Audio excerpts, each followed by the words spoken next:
ॐ ॐ सहनाववतु सहनौ भुनक्तु सह वीर्यङ्करवावहै तेजस्विनावधीतमस्तु मा विद्विषावहै। ॐ शान्तिः शान्तिः शान्तिः। प्रातर्वैदिककर्मतस्तदनुः पश्चाद्भारतमोक्षधर्मकथया वासिष्ठरामायणात् सायं भागवतार्थतत्त्वकथया रात्रौ निदिध्यासनात् कालो गच्छतु नः शरीरभरणं प्रारब्धकान्तार्पितम्। अज्ञानं त्यज हे मनो मम सदा ब्रह्मात्मसद्भावनात् संकल्पान् अखिलानपि त्यज जगन्मिथ्यात्मसंभावनात्। कामं साध्य साधनाश्रमपरिध्यानात् अजस्रं त्यज क्रोधं तु क्षमया सदा जहि बलात् लोभं तु सन्तोषतः। जिह्वोपस्थसुखं सद्भ्रमं त्यज मनः पर्यन्तदुःखे क्षणात् पारुष्यं मृदुभाषणात् त्यज वृथालापाश्रमं मौनतः। दुस्संगं त्यज साधुसंगमबलात् गर्वं तु भंगे क्षणात्। निंदा दुःख अनिंद्य देव मुनिभिर्निंदा कथा संस्मृतेः। संस्कृतेः है, अन्यत्र संस्मृते है, वही ठीक रहेगा, संस्मृते है। ठीक है। तो हाँ, कल देख रहे थे क्रोधम तु क्षमयात् जहि बलात् लोभम तु संतोषतः। हमारा जो क्रोध को कैसा है, क्षमया, फॉरबियरेंस कहते हैं, मतलब क्षमा करके जो है हम लोग स्वीकार करना है। और लोभम, लोभ को जो है कैसा करना है, संतोष से। संतोष यहाँ पर क्या है, तृप्ति को कहते हैं हम लोग। जब किसी को जो है तृप्ति स्वाभाविक रूप से हो गया है तो जो मिला जो नहीं मिला उससे कोई लेने देना नहीं है उनसे, उनको तो उनको जो है सर्वत्र संतोष ही अनुभव होता है। तो वैसा यहाँ पर भी जो है संतोष, उस तृप्ति के द्वारा, उस संतोष के द्वारा क्या करना है, क्योंकि संतोष को फल रूपी माना जाता है हम लोग, है ना। तो यहाँ संतोष से जो है कैसा लोभ को छोड़ सकते हैं कि प्राप्ति नहीं हुआ है कोई वस्तु, बिना कोई वस्तु प्राप्त हुआ, कैसा उसमें जो है संतोष हो सकता है, और कैसा आप लोभ को छोड़ सकते हैं, तो ये संभव ही नहीं है। तो वहां संतोष क्या है, तृप्ति को, मतलब पहले से है, पहले से भी जो है आपको वो तृप्ति होना चाहिए, जो मिला वो ठीक है। यदुच्छा लाभ संतुष्ट है, ऐसा कहते हैं हम लोग। आगतम स्वागतम कुर्यात् गच्छन्तं न निवारयेत्, ऐसा कहा गया है। जो आया है उसको स्वीकार कर लो, जो चला गया है उसको ऐसे ही स्वीकार कर लो, बस उसको रोको मत।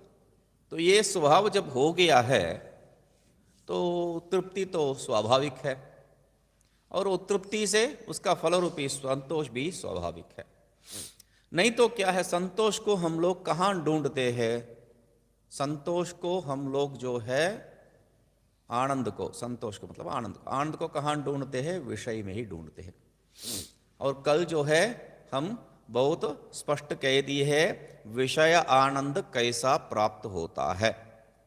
इंद्रिय मन जो है वृत्ति रूप से बन के इंद्रियों द्वारा बाहर जाके, मतलब यहां से छूटा नहीं है कनेक्शन, इंद्रियों के द्वारा बाहर जाके विषय में टक्कर होता है। जब विषय का टक्कर होता है वृत्ति का, तब दो काम होता है। एक, वो विषय के ऊपर जो अज्ञान है, जो अविद्या है, उसको ये टक्कर से, जैसा जो है रॉकेट जाके गिरा तब क्या होता है, विस्फोट होता है, उस प्रकाश से वो अविद्या नाश हो जाता है। वृत्ति मतलब क्या है, वृत्ति के हर एक के साथ चैतन्य का संबंध है, तो वृत्ति के साथ भी चैतन्य का संबंध है। तो ये वृत्ति बाहर जाके जब टकराव करता है विषय के साथ, जो चैतन्य है वो प्रकाशित कर देता है, मतलब अविद्या को निवारण कर देता है, अविद्या को निवारण कर देता है। और ये वृत्ति क्या है, वो विषय रूप से परिणत हो जाता है, मतलब विषय को ज्ञात करते हैं हम लोग। तो ये जो स्वरूप वहां से जो है वापस आता है, जैसा समझ लीजिए वहां से वापस आता है, और वो जो स्वभाव का जो आनंद है उसमें प्रतिबिंबित होता है, विषय को गृहीत करके वहां से वापस आता है आपका वृत्ति, और उस वृत्ति में जो वापस आया हुआ वृत्ति में क्या है, आपका स्वभाव चैतन्य प्रतिबिंबित होता है। स्वभाव चैतन्य मतलब आपका स्वरूप चैतन्य मतलब क्या है, उसका आनंद उसमें प्रतिबिंबित होता है, और आप क्या समझते हैं, विषय में आनंद है, जबकि वो आपका स्वरूप आनंद उसमें प्रतिबिंबित हो रहा है। तो यहां पर ये जो इस कारण से जो है विषय में आनंद नहीं है, और हम लोग जो है स्पष्ट भी कर दिए, हम लोगों का अनुभव भी है, ये एक विषय जो हमें आनंद देता है उसको बार बार हम अनुभव करने से वही विषय दुखदायी हो जाता, वही विषय। तो इसलिए विषय में आनंद नहीं है, मगर कहना जो है बहुत सरल है। तो जब समझ में नहीं आता है तब हम लोग क्या करते हैं, विषय में आनंद को ढूंढने के लिए प्रवृत्ति करते थे। तब आता है जिह्वोपस्थ सुख सभ्रमं त्यजमानः पर्यंत दुखे क्षणात्। विषय में आनंद ढूंढते मतलब कैसा, इंद्रियों के द्वारा। किस इंद्रियों के द्वारा, वो कर्म इंद्रिय भी हो सकता है, ज्ञान इंद्रिय भी हो सकता है, कोई भी इंद्रिय, कोई भी इंद्रिय, मतलब ज्ञानेन्द्रिय आंखों के द्वारा जो है विषय को मैं देख रहा हूं, वो भी आनंद है। कर्मेंद्रिय के द्वारा उसको गृहीत कर रहा हूं, वो भी आनंद है, क्योंकि आनंद का जो है स्तर को हम लोग देखे थे, प्रिय, मोद, प्रमोद, सब में आनंद तो है ही है। वो वहां देख का है आनंद, हाथ में लिया आनंद, खा रहे हैं आनंद। तो भिन्न प्रकार का जो है स्तर में आनंद का अनुभव होता है। तो इसलिए कर्मेंद्र के द्वारा भी हो सकता है और ज्ञानेन्द्र के द्वारा भी हो सकता है, इसलिए वहां उपलक्षण मात्र है जिह्वा उपस्थ। यद्यपि जिह्वा जो है उभयेंद्रिय है, बात भी करता है और स्वाद भी करता है, फिर भी जो है वहां पर एक रूप में ही स्वीकार कर रहे हैं। और विषय क्या है, दोनों जो है दो दो काम के लिए प्रवृत्ति करते हैं हम लोग, इसको जो है उपयोग करते हैं, जिह्वा को भी जो है और मूत्रेंद्रिय को भी। तो मगर क्या है यहां पर, उसमें जो सुख का जो अनुभव हो रहा है, इस इंद्रियों के द्वारा जो सुख का जो अनुभव हो रहा है, वह क्या सही है, तो सही नहीं है। जो है वो आप तो बता दिए अभी, वो सही नहीं है, हम लोगों को अभी मालूम हो गया है आगे। तब क्यों उसमें जो है प्रवृत्त बार बार हो रहा है? यदि वो सही नहीं है तो स्पष्ट हो जाना चाहिए, विषय से निवृत्त हो जाना चाहिए, मगर निवृत्त नहीं होते हम लोग। क्यों? क्योंकि वहां पर एक भ्रम है, वहां पर एक भ्रम है। वो भ्रम क्या है? ये मुझे आनंद देगा, ये विषय मुझे आनंददायी आनंद देता है, ये बात। उसका कारण क्या है? वेदांत में एक बढ़िया सा शब्द प्रयोग करते हैं, शोभनाध्यास है। अध्यास पहले ही देखे थे, अध्यास क्या चीज है, अविद्या को ही अध्यास बताया गया है। तो वो जो ये बहुत ही बढ़िया है, ये बुद्धि, ये मुझे आनंद देगा, ये बुद्धि, यही जो है वहां पर शोभना अध्यास। और वो शोभना अध्यास ही क्या है? भ्रम है। हम लोग स्पष्ट कर दिए हैं, विषय से आनंद का जो है अनुभव कभी नहीं हो सकता है। स्वरूप आनंद का ही अनुभव कर रहे हम लोग, तारतम्य में विषय का नहीं है। तो इसलिए वो जो भ्रम, उसको मात्र छोड़ने से या विषय को मात्र छोड़ने से दोनों नहीं हो सकता। मतलब आप जो है निवृत्त नहीं हो सकते। विषय को छोड़ दिया मगर भ्रम अंदर है, कोई फायदा नहीं है। भ्रम को छोड़ दिया, विषय को पकड़ के रखे है, तब भी कोई फायदा नहीं है। तो इसलिए क्या कह रहे, सभ्रमम। सभ्रमम मतलब सह भ्रमम, भ्रम सहित। भ्रम के साथ साथ वो जो सुख का जो हम लोग अनुभव करने का जो प्रवृत्ति है उसको भी छोड़ देना इंद्रियों के द्वारा। जिह्वोपस्थ सुख सभ्रमम। तो उसको कैसा छोड़ेंगे? त्यज मनः, हे मनः, पर्यंत दुखे क्षणात्। अंततः गत्वा वो क्या है? दुख ही है। हम लोग इसको बार बार जो है दोहरा दिए है। अंततो गत्वा जो भी आनंद हम लोग प्राप्त करते हैं वो दुख में ही परिणत होता है। तो उसको समझ के हम लोग जो है उसको त्यागना चाहिए। इसके लिए जो है एक कहानी, एक बड़ा विद्वान तो नहीं थे, बड़ा अच्छा ब्राह्मण थे। तो ये असली कहानी है। जब एक बड़ा एक क्या नाम है, उस क्षेत्र का राजा जैसा था वो, बड़ा आदमी, बड़ा धनवान। तो उनका घर में सब उटपटांग होने लगा। वो सब मतलब पागल सा हो गया, ये सब छोड़ छाड़ के जो है घूम रहा है, यहाँ से वहाँ, वहाँ से यहाँ, यहाँ से वहाँ। कोई उनको शांति नहीं मिल रहा था। तब जब एक स्वामी जी के पास गए थे तब उन्होंने बताया, तुम्हें याद है वो घटना? तो वो घटना के आधारित ये कहानी है। कहानी जिह्वोपस्थ सुखम, उसके आधार पर, जिह्वा का जो है सुख के आधार पर।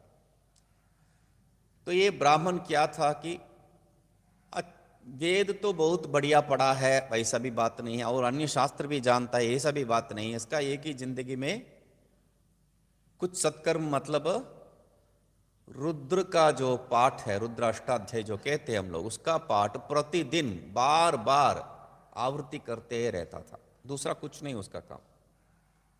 संध्या वंदन आदि कर्म करना, उसके बाद रुद्र का आवृत्ति बार बार बार बार बार बार बार बार। तो ये जो ब्राह्मण, ये जो धनवान है, वो एक भंडारा आयोजित किया, और उस भंडारा में सब जो है विद्वान लोगों को बुलाया था, और ब्राह्मण लोगों को बुलाया। तो ये भी आ गए वहां पर, चलो हम भी जाते हैं। और धनवान अच्छे अच्छे पकवान जो है बना के खिलाते हैं, तो चले गए। तो परोसते वक्त तो धनवान स्वयं जो है, वो जो घरिष्ठ पकवान, जो बहुत महंगा पकवान जो है, वो स्वयं सबको खूब खिला रहा है, और इनको भी खिलाया। तो फिर दोबारा जब इनके बार आया था, इनके बारे में जब इनके सामने आए थे, देखा और आगे चले गए। और जबकि ये जो ब्राह्मण को वो पकवान बहुत ही इष्ट है, ये धनवान उनको उपेक्षा किया। उसके पहले वालों को ज्यादा दिया और उनके बाद वालों को ज्यादा दिया, इनको जो है थोड़ी सी। ये प्रार्थना भी कर रहे, मुझे अच्छा लगता है, वो थोड़ा और दे दो, नहीं दिया, नहीं दिया। तो ये अपमान तो स्पष्ट सबके सामने किए हैं। तो ये अनुभव करने के लिए, मतलब ये जो है मुझे अपमानित कर रहे हैं, ये समझने के लिए तो इतना मूर्ख तो नहीं है वो। तो उनको समझ में आ गया, खाना बंद कर दिया और जो है वहाँ से निकल पड़ा और सीधा शिव मंदिर गया। मंदिर में जाके रो रो के शिव जी से बताया कि देखो, मेरा जिंदगी में इतना बड़ा तो विद्वान नहीं हूँ, मुझे मालूम है, एक रुद्री को छोड़ के मैं कुछ किया ही नहीं है मेरा जिंदगी में। किया कुछ है तो ये रुद्री है, कभी तुम्हें भूला नहीं। ये पकवान मुझे बहुत इष्ट था, इसलिए जो है उनसे मांग लिया। वो बड़ा दोष जैसा जो है हो गया, मुझे जो है अभी ये पकवान जिंदगी में खाने का जो है मन ही नहीं है, मैं आपके लिए त्याग देता हूं। और ये रुद्री करते करते प्रेशर तो बढ़ता है हार्ट पे, तो हार्ट अटैक होके वहीं शरीर छोड़ दिया, मर गया ये मंदिर में ही। तो ये जब घूम घूम के ये जो धनवान, ये सब घटना तो उनको मालूम नहीं है, तो घूम घूम के जब ये स्वामी जी के पास गए थे तो स्वामी जी बता रहे हैं, तुम्हें याद है वो घटना, तुम्हारा वजह से एक सत पुरुष जो है शरीर त्याग दिया, प्राण त्याग दिया, तो इसीलिए तुम्हारा घर में ये सब गड़बड़ चालू हो गया। तो विषय आगे है, मगर हम लोगों का विषय क्या है? जिह्वा सुखम। जिह्वा सुख के कारण जो है उनका शरीर को ही त्यागना पड़ा उनको।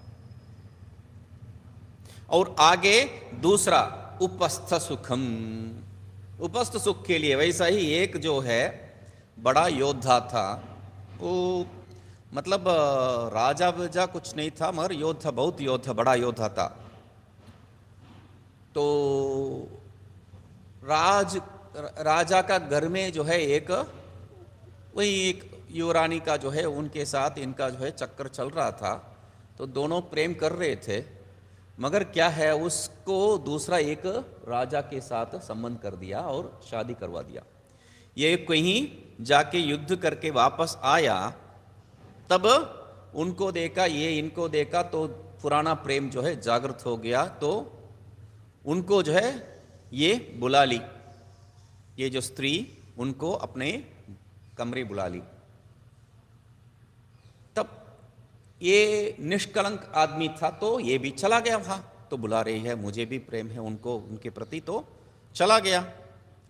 तो वहां जाने के बाद जो है उनका घर वाला और उनका भाई सब जो है वहां आ गए, तब तुरंत इस औरत ने जो है पलट दिया और बोल दिया, ये जो है मुझे आक्रमण करने के लिए आ गया, मेरे कमरे आ गया और मुझे जो है पकड़ रहा है, जबरदस्त मुझसे जोर जबरदस्त कर रहा है। तो उनको बड़ा सा सजा दिया गया है, मगर क्या क्या विषय बुलाया तो वह है उसका चापल्य के कारण, चपलता के कारण फंसा कौन? ये।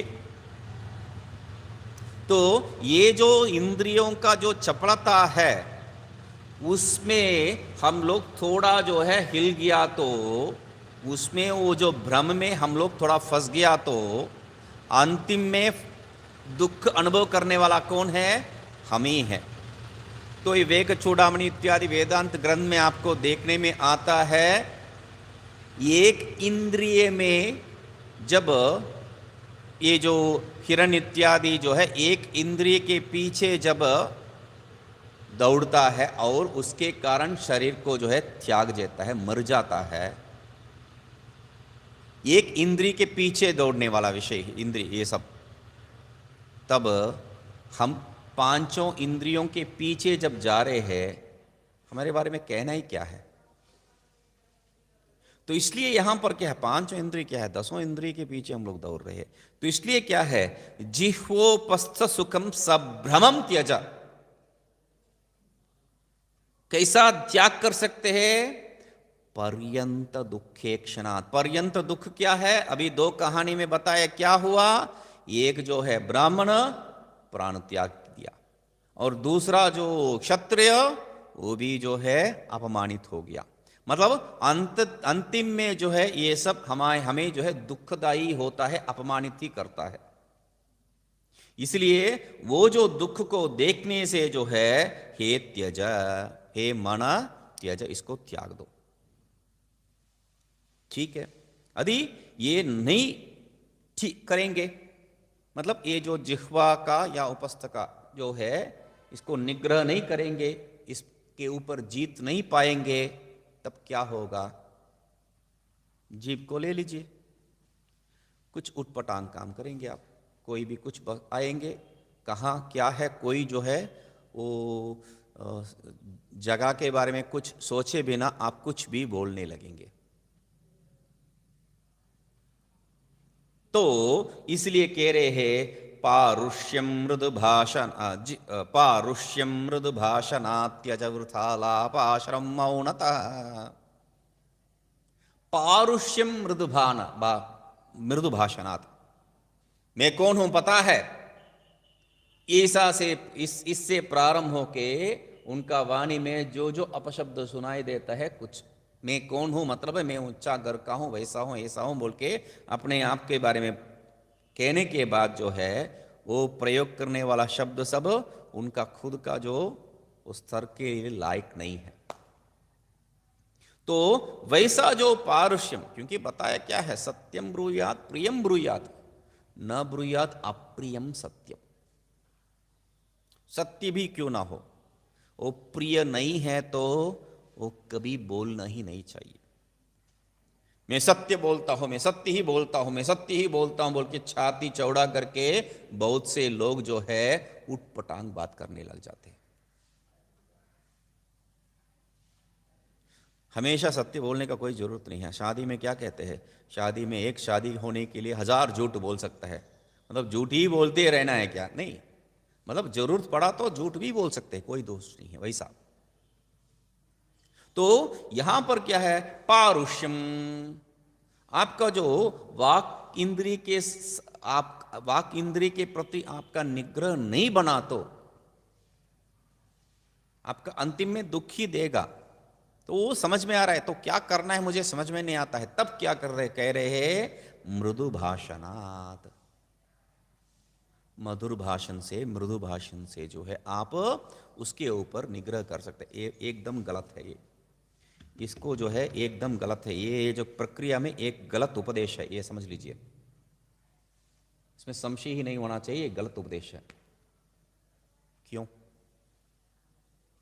मैं पहले ही बताया, ये जो है आचार्य मेरे लिए बहुत ही पूज्य है, बहुत ही, और अभी कह रहा हूं ये गलत उपदेश है। कैसा है समझ लीजिए, पहले बताया था, पहला दिन ही बताया था, एक के लिए दूसरा जो है कभी शांति का उपाय नहीं हो सकता है। सिगरेट पी रहा था, अभी जो है तंबाकू खाता हूं, अच्छा है क्या? वो सिगरेट के जगह पे तंबाकू चालू कर दो, ऐसा उपदेश दे सकते हैं क्या? तो वासना कोई भी जो है सद्वासना या जो है असद्वासना सब जो है दुर्वासना ही है। सद्वासना असद्वासना वेदांत में जो है कोई भेद ही नहीं है, सब दुर्वासना ही है। तब एक असद्वासना को जो है आप एक सद्वासना से कैसा धो सकते हैं? जल को जल से मिटा नहीं सकते हैं। तो यहां पर एक वासना को दूसरा वासना से कैसा ये उपदेश दे सकते हैं? पारुष्यम मृदु भाषणात्, भले ही अच्छा प्रयोग है मृदु भाषण, मगर वो गलत ही प्रयोग है, संशय नहीं है उसमें, आपको संशय नहीं होना चाहिए। मगर क्या है, एकदम उतना जो है कठोर शब्द प्रयोग करने वाला जो है एकदम मुक्त तो बन नहीं सकता है। एक ही दिन में चुप कोई भी कहने से जो है नहीं होता है। उसके लिए जो हम लोग सदाशिव ब्रह्मेंद्र जैसा जो है महात्मा बनना चाहिए। जब गुरुजी बुला के बोलते हैं, गुरुजी के पास सब जाके कंप्लेन करते हैं, तुम्हारा जो चेला है राजा के घर में बैठ के जो है जो भी आता है उसका परीक्षण लेता है और सबको फेल कर देता है और हमें कुछ नहीं मिलता है। अब चुप नहीं कराएंगे हो आपका चेला को? तो गुरुजी बुलाते हैं, सदाशिव ब्रह्मेंद्र का गुरुजी परमशिवेंद्र जी बुलाते हैं और बोलते तुम चुप नहीं रह सकते हो क्या? तो गुरुजी इतना दुख होके कह रहे हैं, तो गुरुजी का जो है सामान्य शब्द ही पालन करना है। ये दुख होके इतना खेद प्राप्त करके जो कह रहे, तो तुरंत तत्क्षण मुंह बंद कर दिए, बात ही नहीं किए, मौन धारण कर दिए। तो हम लोग तो उतना पक्के नहीं है, चुप। मगर महाराज चुप बोल रहा हूं ना, आप कुछ भी बोलिए, मैं तो ये बोल के ही रहूंगा, हम लोगों का प्रवृत्ति यह है। मगर सदाशिव ब्रह्मेंद्र का ब्रह्मेंद्र जैसा जो है महात्मा चुप बोल दिया, बस चुप हो गए, आगे कोई शब्द प्रयोग ही नहीं किए, मौन धारण कर दिए। तो यहां पर वैसा तो नहीं है हम लोग, इसलिए वहां से प्रातर वैदिक कर्म से अभी यहां तक नीचे उतर गए हम लोग। एक एक जो है श्लोक एक एक स्तर पे नीचे उतर रहे हम लोग। तो अभी ये पारुष्य को जो मृदु भाषण से जो है हम त्याग कर सकते हैं, मगर वो मृदु भाषण को कैसा है देखिए, ये जो है बहुत अच्छा विषय है, उसके बारे में वेदांत का जो है चिंतन बहुत अच्छा है। तो ऐसा कोई बेकार की बात जब करते रहता है, अच्छा भी हो विषय, बेकार की बात जब करते रहता है, तब जो है उसको बंद करना ही है अनिवार्य, बंद करना ही है। तो उसके लिए कह रहे हैं त्यज वृथालापाश्रमम मौनतः। ये जो मृदुभाषण करके आप जो जो कह रहे हैं वह वृथालाप है, तो बेकार का बात है, तो उसको मौन धारण करके त्यागो। अच्छा भी शब्द क्यों ना हो, अच्छा भी विषय के बारे में क्यों ना बात करें, वृथालाप आश्रम, वो बेकार की बात है, तो जब जरूरत ही नहीं तब जो है आप हाजिर मत हो जाओ। तो तब उसके लिए क्या है बता रहे हैं, वृथालापाश्रम मौनतः। वैसा बेकार की बात को जो है मौन से हम लोग क्यों पौरुष मृदुभाषणात् क्यों बताए हैं, और वृथालापाश्रम मौनतः। ये जो है मृदु भाषण एक एक बढ़िया तर्क है एक्चुअली। पहले क्या बता रहा था, ये गलत है, वही क्या बता रहा हूं, बहुत बढ़िया तर्क है।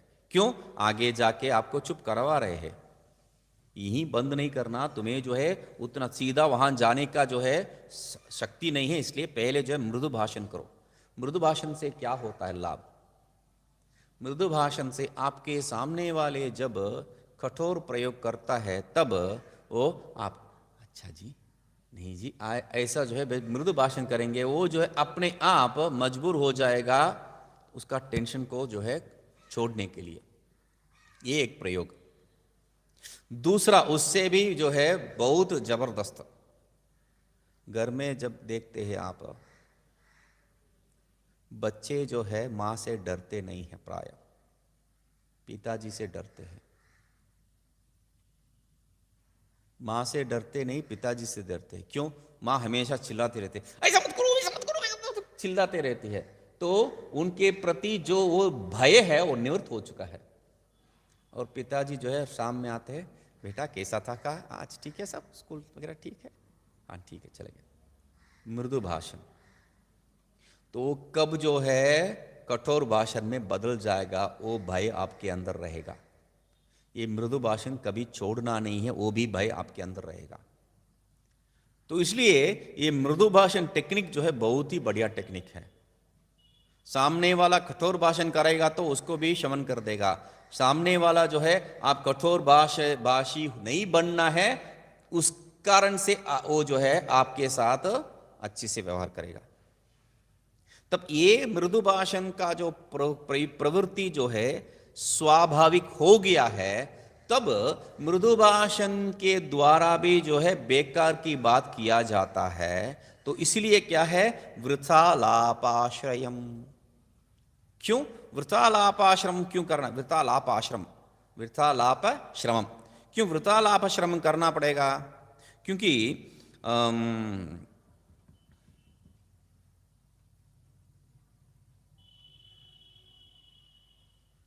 वहां पर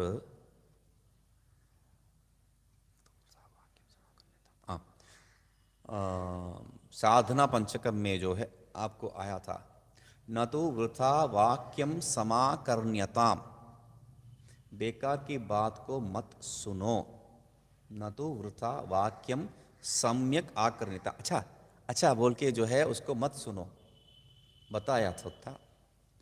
वहां पर बेकार की बात मत बोलो तो नहीं कहा है, तो बोल सकते हैं, मतलब सुनना तो नहीं है, बोलना तो ठीक है, तो ये बात नहीं आना चाहिए। क्यों? श्रुति क्या कहती है? सुनने से तुम भी तो, बोलने से तुम भी तो सुनोगे, खुद दूसरा नहीं है। क्यों? अन्यान वाचान विमुंचत अमृतस्य एष सेतुः। अन्यान वाचान विमुंचत, ये जो भी बात है आत्म संबंध रहित, आत्मा के बारे में नहीं है, तो वो सब अन्यवाची है, अन्यवाकी है। उसको सब जो है विमुंचत, विशेषण मुंचत, पूर्ण रूप से बढ़िया ढंग से जो है छोड़ना चाहिए। क्यों जोड़े भाई? तो अमृतस्य एष सेतु, यही जो है मरण रहित, वो मोक्ष के लिए सेतु इव सेतु, वही ब्रिज जैसा है। तो इसलिए वहां पर बताए है, नहीं ऐसा ही करते रहूंगा तो क्या कोई हानि तो नहीं है। तो कहते हैं बाचो विग्लापनम ही तत्, वो क्या है? वाक का बेकार की एनर्जी वेस्ट हो, बात करते करते आपके एनर्जी को वेस्ट कर रही हो। चुप नहीं रहा तो कुछ बेकार की बात करते रहेंगे तो हानि आपको ही है। इसके लिए एक कहानी क्या है? एक बच्चा था, हम लोग जो है बचपन में बार बार सुने हैं, सुनते तो बहुत है कहानी में, और उसको जीवन में हम उतारते कहां पर है ना? तो वहां पर बचपन में हम लोग सुने हैं, क्या है? एक बच्चा था, वो झूठ बोलने का स्वभाव के था, तो हमेशा जो है शेर आ रहा है, शेर आ रहा है बोल के लोगों को जो है डराते रहता था। तो असल में जब शेर आ गया और इसके ऊपर आक्रमण कर रहा था, और ये चिल्ला रहा है शेर आ रहा है, शेर आ रहा है बोल के, कोई सुना नहीं। तो इसलिए वृथा लाप, बेकार की बात, ये जो है छोड़ना ही है, नहीं तो हानि दूसरे के लिए नहीं है, हमें है, जैसा वो बच्चे को हुआ। इसको आगे देखते हैं। ओम पूर्णमदः पूर्णमिदं पूर्णात् पूर्णमुदच्यते पूर्णस्य पूर्णमादाय पूर्णमेवावशिष्यते। ओम शांति शांति शांति।